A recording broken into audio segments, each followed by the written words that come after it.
Ah, Judith, regarde ce magasin. C'est un cadeau de mon cher mari. Il m'aime tellement qu'il ne cesse de me couvrir de présents. Tout cela me semble trop beau pour être vrai. Personne ne donne autant. Je veux tout ce qu'elle a, et je le prendrai, y compris son mari. Tu es si généreux. Oui, mais sache que tout a un prix. Je dépéris. Tous mes amis m'ont abandonné. Le compte à rebours a commencé. Tu viens dans ma maison, me menacer? Comment oses-tu? Je ne suis pas ma sœur, tu entends? Je t'aurais prévenu. Je voulais seulement avoir ce que les autres ont. Je voulais aussi profiter de cette vie, mais je regrette tellement. Les longs lieux.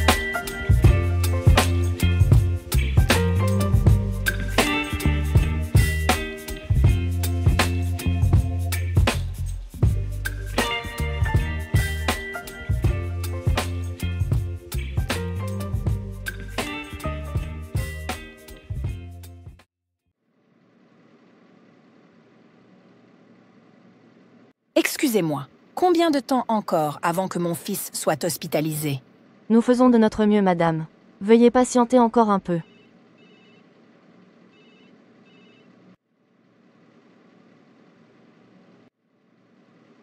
Faites vite, s'il vous plaît. Maman, j'ai froid. J'ai mal à la tête.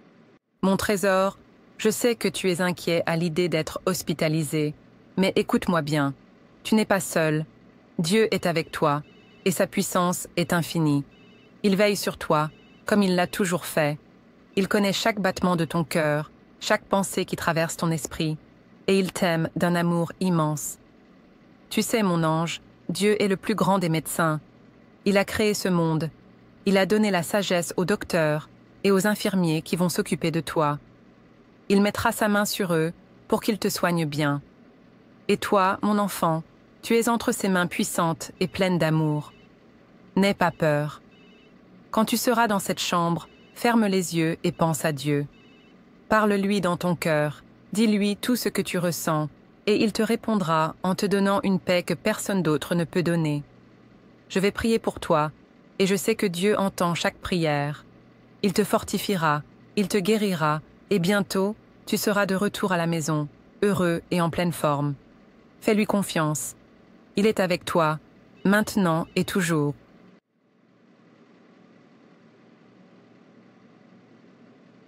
La chambre est prête et le docteur va examiner votre fils dans 5 minutes. Judith est encore agitée. Comme la nuit dernière, elle parle de visions effrayantes. Encore?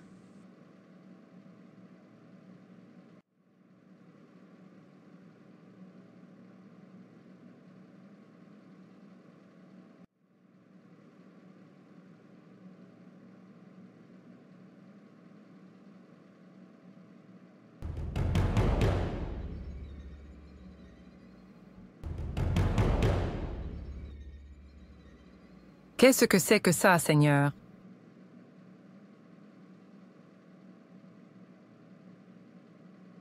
L'Éternel est ma lumière et mon salut.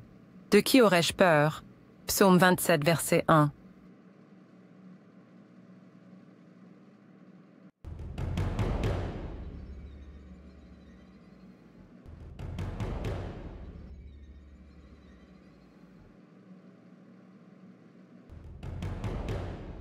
Que se passe-t-il dans cet hôpital? Cet être vient ici toujours à la même heure, et il entre toujours dans la même chambre.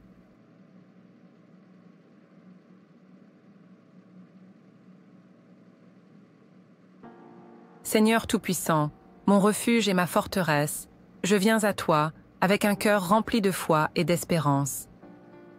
Dans cet hôpital où repose mon enfant, j'ai vu l'ombre du mal rôder, cherchant à semer la peur et le trouble. Mais je sais que tu es plus grand que toutes les ténèbres. C'est pourquoi je me tiens devant toi, ô Dieu vivant, et je réclame ta divine protection sur mon fils. Seigneur, comme tu l'as promis dans ta parole, je déclare avec foi, l'Éternel est ma lumière et mon salut, de qui aurais-je crainte? L'Éternel est le soutien de ma vie, de qui aurais-je peur? Psaume 27, verset 1. Je proclame ta lumière dans cet hôpital. Seigneur, Que toute obscurité soit chassée par la puissance de ton saint nom. Que les anges que tu envoies campent autour de mon Fils, selon ta promesse. Car il ordonnera à ses anges de te garder dans toutes tes voies. Psaume 91, verset 11. Ô Père céleste, je te remets mon enfant. Que toute main invisible du mal soit brisée par le feu du Saint-Esprit. Que toute œuvre des ténèbres soit réduite à néant. Car il est écrit « Aucune arme forgée contre toi ne prospérera ». Ésaïe 54, verset 17. Seigneur, je couvre mon Fils du sang précieux de Jésus-Christ. Qu'il soit un bouclier autour de lui, une muraille que l'ennemi ne pourra franchir. Remplis son cœur de paix et son corps de force. Je te rends gloire, Père, car je sais que tu as entendu ma prière. Mon Fils est sous ta garde, et nul ne pourra lui faire de mal. Je te loue et te bénis, au nom puissant de Jésus-Christ. Amen. Comment va la patiente, Judith? Son état s'aggrave. Elle a encore eu une nuit agitée. Elle parle toujours de visions effrayantes. Je pense qu'il faut contacter le psychologue. Je ne comprends pas. Ce cas est vraiment très compliqué. Je pense comprendre ce qui se passe. Chaque soir, lorsque cette chose, cet être, apparaît devant la porte de cette pauvre femme, lorsqu'il entre dans cette chambre, le cas de cette jeune femme s'aggrave.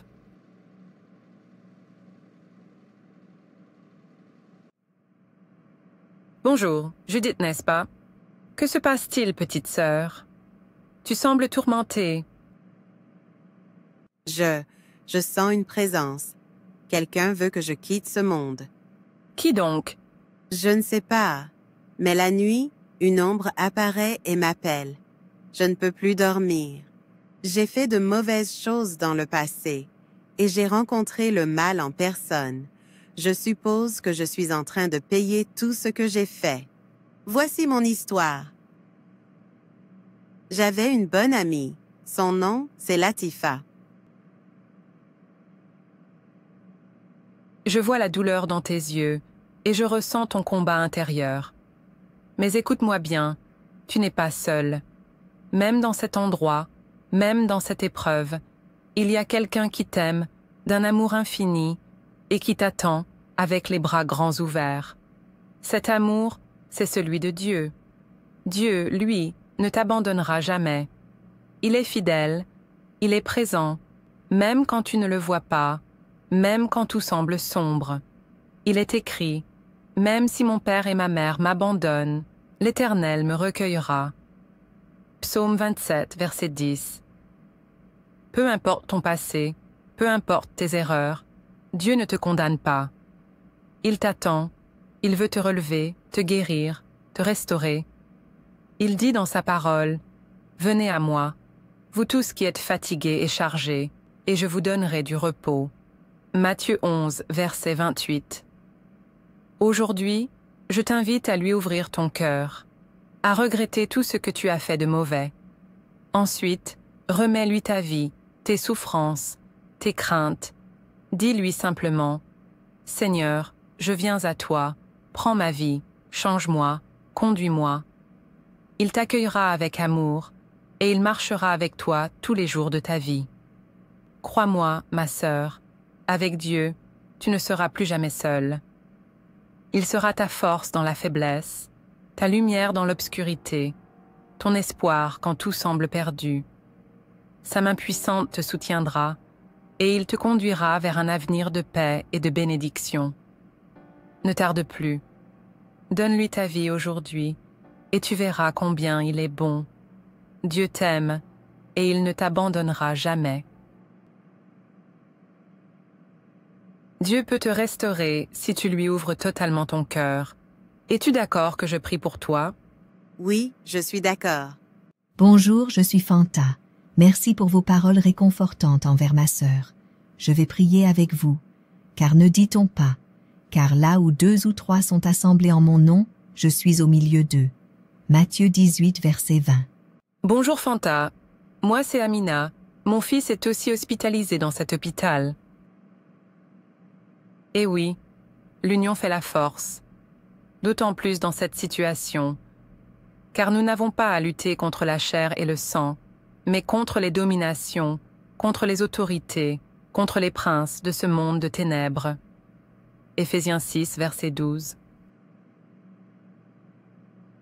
Je ressens un feu autour de moi, comme un bouclier. J'ai commencé à ressentir cela pendant la prière, et je me sens un peu mieux. C'est Dieu qui te protège. Tu dois aussi prier et garder la foi. Restons unis dans la foi, et tous ceux qui t'attaquent n'auront aucun pouvoir sur toi. Et on dirait que tu as déjà meilleure mine. Oui. Bon, je dois y aller. Je dois m'occuper de mon fils, mais je reviendrai vous voir et nous allons continuer à prier ensemble. Elle doit disparaître. Pourquoi c'est si long? Elles ont reçu de l'aide, je suis bloqué. Je ne peux plus y aller. J'avais réussi à affaiblir sa sœur Fanta avec un esprit de doute. Mais depuis quelques jours, elle est de nouveau debout, à cause d'une femme qui les aide dans la prière.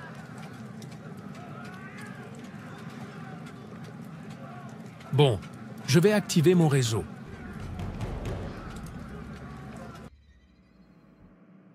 Bonjour, je suis votre nouveau docteur. Vous semblez reprendre des forces, c'est bon signe. Je fais de mon mieux. Oh, mais tu es debout. Ça va mieux. Oui, l'amour de Dieu est tellement grand. Il est miséricordieux. Il a eu pitié de moi. Oui. Qui est l'homme qui était ici? C'est mon nouveau docteur? Mais où est passé le docteur qui te suit d'habitude? Oh, je ne sais pas.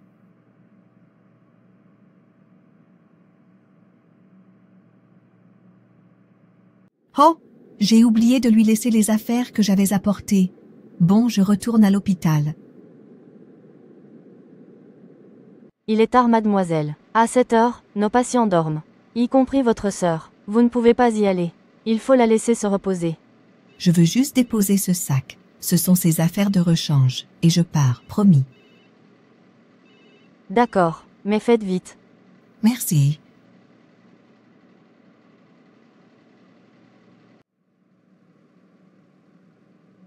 Ce soir ce sera bon. Demain, on n'entendra plus parler d'elle. Et le patron sera content. Oui, c'est la dernière chance. J'ai fait en sorte que son médecin soit appelé ailleurs afin de nous laisser la possibilité d'agir vite. Puisque nous n'y arrivons pas avec les moyens mystiques, tu vas directement mettre ce que tu sais dans sa perfusion. Et ce soir, tout sera fini. Oui, tout est prêt. Allons, ils nous attendent pour la dernière réunion, avant le coup de grâce.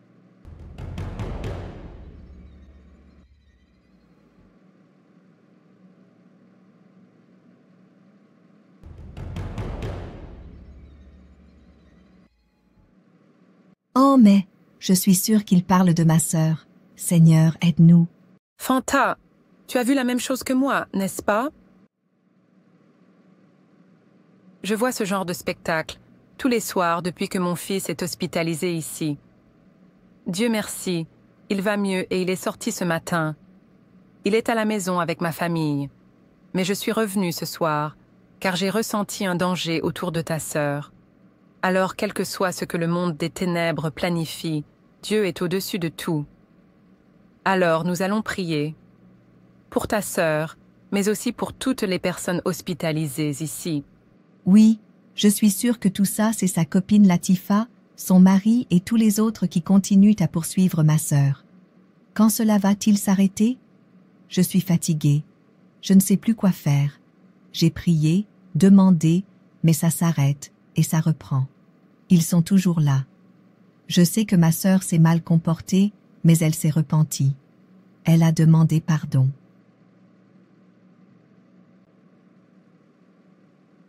Ma chère sœur, je vois la douleur dans tes yeux, ton cœur fatigué par l'épreuve. Je sais combien tu pries, combien tu espères, combien tu pleures pour ta sœur malade. Mais je t'en supplie, ne laisse pas le désespoir t'emporter, car Dieu n'abandonne jamais ceux qui lui font confiance. Rappelle-toi ces paroles du psaume 34, verset 19. L'Éternel est près de ceux qui ont le cœur brisé, et il sauve ceux qui ont l'esprit dans l'abattement. Ton chagrin ne passe pas inaperçu aux yeux de Dieu. Il entend tes soupirs, il recueille tes larmes. Le chemin de la foi est un chemin de patience et de courage. Job a souffert, il a tout perdu, Et pourtant, il est resté fidèle. Et à la fin, Dieu l'a restauré au-delà de ce qu'il avait perdu.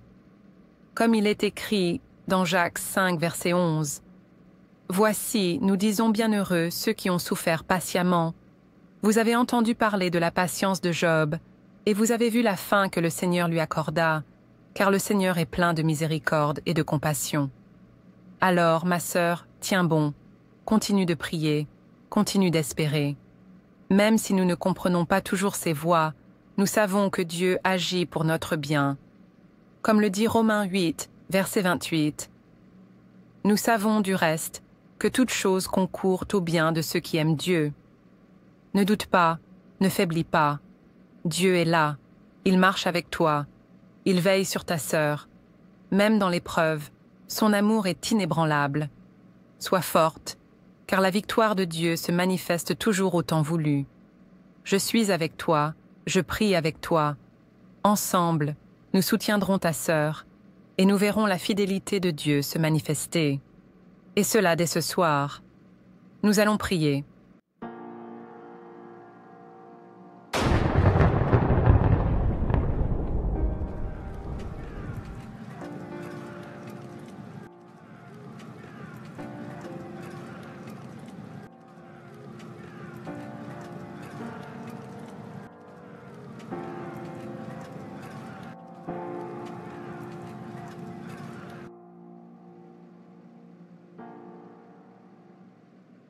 Bonjour, petite sœur.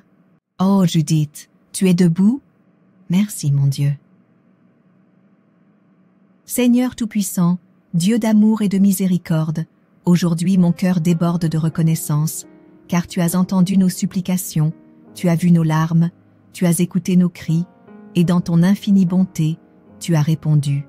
Ô Père fidèle, tu n'abandonnes jamais ceux qui espèrent en toi. Tu as visité notre sœur malade, tu as posé ta main puissante sur elle, et tu as manifesté ta gloire dans sa vie. Seigneur, sois exalté, sois glorifié à jamais. Comme il est écrit dans Psaume 30, versets 2 à 3, « Éternel, mon Dieu, j'ai crié à toi, et tu m'as guéri. Éternel, tu as fait remonter mon âme du séjour des morts, tu m'as fait revivre loin de ceux qui descendent dans la fosse. Oui, Seigneur, tu es le Dieu qui guérit, le Dieu qui restaure, le Dieu qui renouvelle. Tu as changé notre douleur en joie, notre deuil en allégresse, et nous élevons nos voix pour te bénir. Merci pour ton amour infini. Merci pour ta fidélité qui ne faillit jamais. Merci, car tu es le même hier, aujourd'hui et éternellement. Que ton nom soit élevé, ô Seigneur, et que nos vies témoignent toujours de tes merveilles. Oh, mais quel est ce bruit? Qu'est-ce que vous avez fait? Vous avez failli faire passer ce patient de vie à trépas. Ce n'est pas la première fois que j'entends et que je vois de telles erreurs, s'agissant de votre travail. Vous avez failli mettre la réputation de cet hôpital en jeu. Je ne veux plus de vous ici.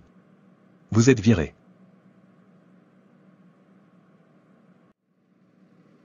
Qu'est-ce qui se passe? C'est le docteur Sekou. Il a prescrit un mauvais traitement aux patients de la chambre 10. Et pareil ces 2 dernières semaines. On est passé à côté d'une catastrophe. Il a été viré. Oh, je l'ai échappé belle. C'était mon nouveau docteur. Dieu seul sait ce qu'il a mis dans ma dernière perfusion. Heureusement, Dieu ne m'a pas laissé tomber. Merci, Seigneur. Je te promets de changer et de m'améliorer pour me rapprocher de toi.